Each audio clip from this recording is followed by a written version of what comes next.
নমস্কার সবাইকে, সবাই কেমন আছেন? আশা করি ভালো আছেন। আমিও খুব ভালো আছি। 2023-এর 12ই ডিসেম্বর গেছিলাম পুরুলিয়ায়, যেখানে কটা সিরিজ আপনাদের সামনে উপস্থাপনা করেছিলাম, তারপরে আর করা হয়নি। বাট ভাবলাম যে এই সিরিজটা আপনাদের দেখিয়ে দিই। এখানে আমরা যাচ্ছি পাখি পাহাড়ে। পুরুলিয়ার নাম শুনলে তো আমাদের শিমুল, পলাশের কথাই সবার আগে মাথায় আসবে।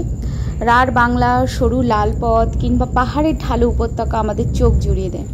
আর সময়টা যদি হয় শীতকাল, তাহলে তো কথাই নেই। পুরুলিয়া আর 5টা জায়গার মতো নয়, প্রায় ঢাকা চাপা পড়ে যাওয়া পাখি পাহাড়ের টানে অনায়াসে বেরিয়ে পড়া যায় 2 দিন।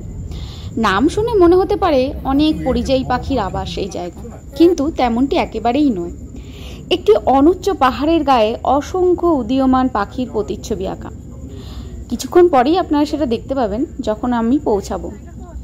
আর বেশিরভাগ পর্যটক পাহাড়টিকে দূর থেকে দেখে ফিরে যান, কিন্তু আমি অনেকটা গিয়েছিলাম। গাড়ি কিংবা ওখান থেকে নেমে 10 মিনিট হাঁটা পথেই একটু রেস্ট নিলেই পেয়ে যাবেন আপনারা পাখি পাহাড়। কিন্তু এর ইতিহাস জানলে রহস্য ক্রমশ দানা বাঁধবে। আপনি পাহাড় ছুঁতে বাধ্য হবেন নিশ্চিত।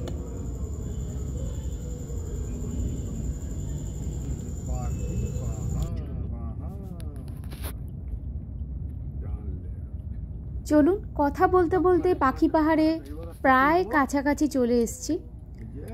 বিগত কয়েক বছর ধরে শিল্পী চিত্তদে এই পাহাড়ে ইন সিটু রক স্ক্ল্যাপচারের সাহায্যে কাজ করেছেন। সাধারণত ভাস্কর্য শিল্পীরা বাছাই করা পাথর তুলে স্টুডিওতে নিয়ে এসে সেই পাথর কেটে মেলে ধরেন নিজের শিল্পকে, কিন্তু এক্ষেত্রে পাথরটিকে যথাস্থানে রেখেই তাতে খোদাই করা হয়েছে বিভিন্ন আকৃতির পাখি, ঠিক যেমনটা আমরা অজন্তায় দেখতে পাই। 1997 সালে সরকারি আর্থিক অনুদানে কাজ শুরু করেন এই শিল্পী। সরকারি অনুদানের সঙ্গে তাকে অনুরোধ করা হয় কয়েকজন ভাস্কর্য শিল্পীকে সঙ্গে নিয়ে কাজ করার জন্য, কিন্তু শিল্পী চিত্তদে স্থানীয় আদিবাসী লোকেদের সঙ্গে কাজ করার ওপর জোর দেন। প্রথম 4 বছর ধরে প্রায় 50 জনকে প্রশিক্ষণ দেওয়া শুরু করলেও অবশেষে 24 জনকে নিয়ে দলবদ্ধভাবে কাজ শুরু করেন তিনি। বলতে পারেন জীবনের ঝুঁকি নিয়ে পাহাড়ের উপর থেকে ঝুলন্ত অবস্থায় এনামেল রং ব্যবহার করে ছবিগুলো তারা আঁকেন। রঙের মধ্যেই লুকিয়ে থাকে খোদাইয়ের গভীরতার সংকেত। আমরা এখন এসেছি পাখি পাহাড়ে। ছেনি হাতুড়ি সম্বল করে খোদাইয়ের কাজ শুরু করেন। ধীরে ধীরে 65 ডানা মেলা পাখির ভাস্কর্য খোদাই করেন, যার সবচেয়ে ছোট দানার দৈর্ঘ্য ছিল 55 ফুট আর বড় 120 ফুট। চলো এখন যাচ্ছি আমরা পাখি পাহাড়ে।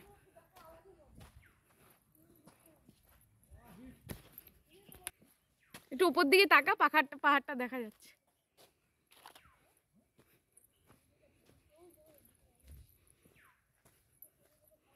খুব সুন্দর একটা পরিবেশ।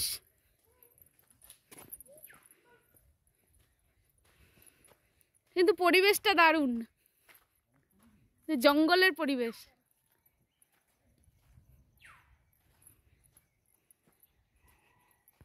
আমরা এখন পাখি পাহাড়ে যাচ্ছি আর শানুর ক্লিপ চলে এসছে আমার মাথায়।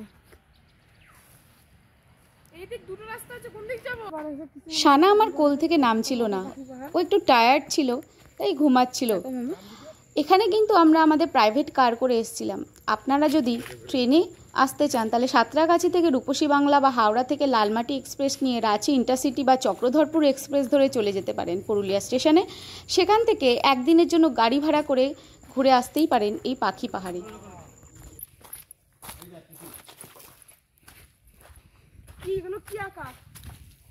পাখি পাহাড়, পাখি পাহাড়ে সব পাখির ছবি রকের ওপরে।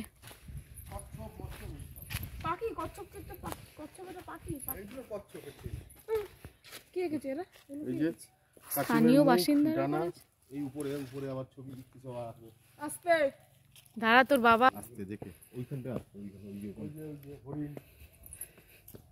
পাহাড়ের গায়েও আছে, কিন্তু পাহাড়ের গায়েটা গাছপালার জন্য এখনো বয়ে। ওটা কি নেপাল? হ্যাঁ আসো দেখে নেবো। আসো। সুন্দর একটা এর মতো। এই পাকা পটটা থেকে পাহাড়টা দেখা যেত। এগুলো কি বলতো পুচু? এ পুচু, উইয়ের ঢিপি। উই পোকা হয় না? না পিঁপড়ে, সরি পিঁপড়ে। অ্যান্টহিল। খুলে গেল অ্যান্টহিল। চলে আসবো, চলে আসবো। বেসব বলো না। অ্যান্টহিল।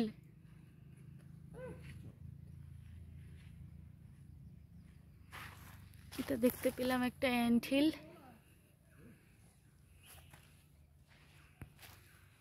এই হচ্ছে পাখি পাহাড়।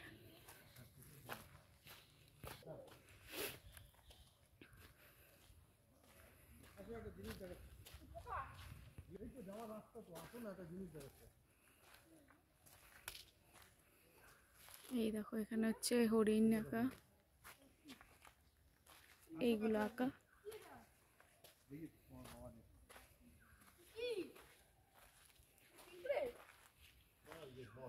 না না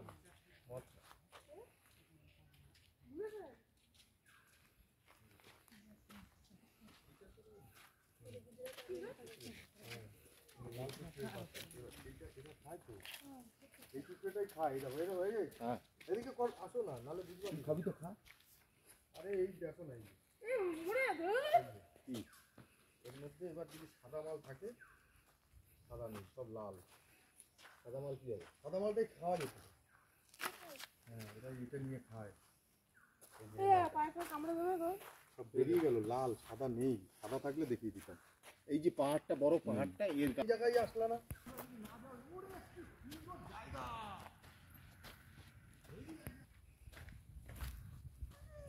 প্যান্টটা তোলতো বুঝু, তোলবো। হ্যাঁ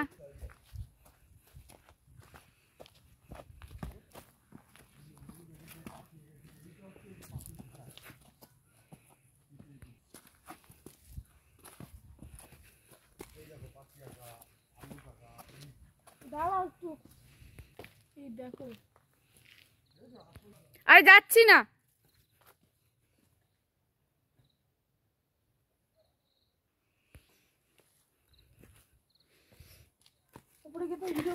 দারুন, উপর ভিডিও করি।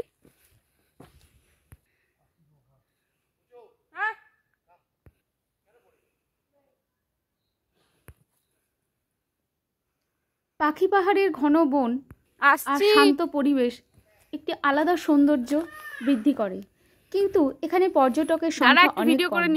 অবহেলায় পড়ে আছে এই পাখি পাহাড়। এই পাহাড়টির প্রথমে নাম ছিল মুরাবুরু, যার উচ্চতা ছিল 800 ফুট। ধীরে ধীরে পাহাড়টি পাখি পাহাড়ের নাম পরিচিত পায়। চারিদিকে যেমন দেখতে পাচ্ছেন ঘন জঙ্গল, শাল সেগুনে ভরা পাহাড়ি লাল রাস্তা, মাঝে মাঝে কাঠকুড়ুনিদের দেখতে পাওয়া যাবে। দূর গ্রাম থেকে তারা আসেন প্রতিদিন কাঠ সংগ্রহের উদ্দেশ্যে। সপ্তাহান্তে অত্যন্ত অল্প খরচে ঘুরে আসা যায় প্রকৃতির পাথুরে ক্যানভাসে গড়ে ওঠা পুরুলিয়া জেলার এই সুন্দর পাখি পাহাড়। পাখিরা আপনাকে আপন করে নেবেই।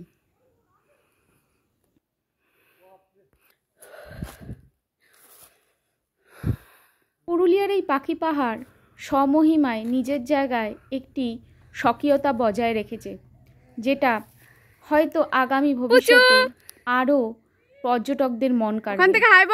হয়তো পশ্চিমবঙ্গ সরকারের পক্ষ থেকে নেওয়া কোনো ভালো পদক্ষেপ এই অঞ্চলে পর্যটকদের আনতে আরও বাধ্য করবে। বিশ্বাস করুন, অন্যান্য বড় বড় জায়গার কোনো পাহাড়ের থেকে এই পাহাড় কোনো অংশে কম নয়। আশা রাখছি ভবিষ্যতে এই জায়গাটা আরও প্রাধান্য পাবে। আমরা পাখি পাহাড় থেকে বেরোলাম। ওই একটু উপরে উঠে বেশি দূরে তো পুরাটা উঠে নিবার বদলেও। হ্যাঁ না, পুরাটা কি করে পাবো? পুরোটা পারবো, কেউ পারবে না। পুরাটা উঠবে তো।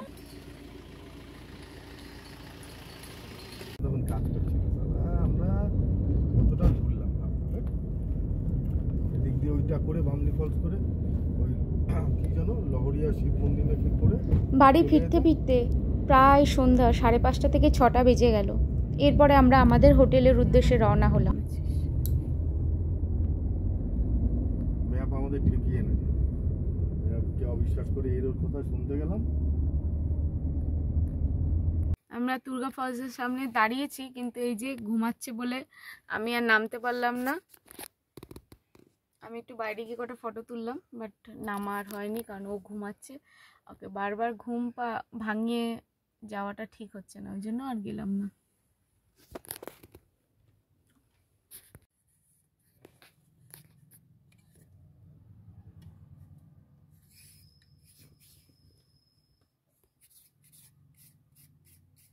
দুর্গা ফলস জলপ্রপাতের সামনে রয়েছে।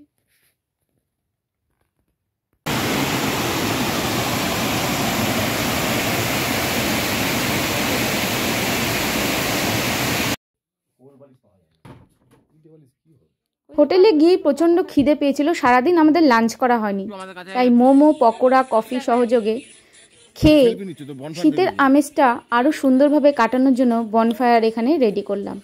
আজকের সিরিজটা এই অবধি থাক। কেমন লাগলো অবশ্যই জানাবেন। Bye bye.